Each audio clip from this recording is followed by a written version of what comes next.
Hindi sumipot si Senator Bato de la Rosa sa budget deliberation ng mga ahensyang siya dapat ang magdedepensa.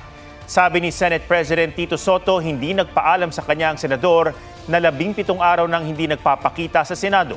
May report si Marizo Mali. Agency and the National Security Council's budget are hereby deemed submitted.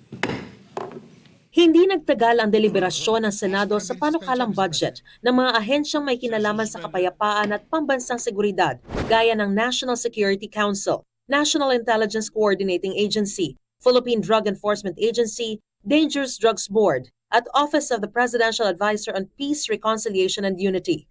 Wala na kasing nagtanong sa sponsor ng budget na si Senador Win Gatchalian. Si Senador Bato de la Rosa dapat ang magdedepensa ng budget pero hindi siya sumipot sa plenary debates. Nagpaabot si Senator Bato ng message na hindi siya makakapunta so ako mag-defend for him. Wala siyang reason na binigay. November 8 nang ibunyag ni Ombudsman Jesus Crispin Remulla na may arrest warrant na ang International Criminal Court laban kay De La Rosa. Ayon kay Senate President Soto, mula raw na mag-resume ang sesyon ng Senado noong November 10 ay hindi na pumasok si Senador Bato de la Rosa. Hindi okay yun. Sana, hindi mo kaya, hindi mo dapat hiniling na makuha mo yung chairmanship. Especially vice chairmanship ng budget, national defense. Napakahalaga eh. Sabi ni Senate President Tito Soto, hindi nagpaalam si De La Rosa sa kanyang pagliban.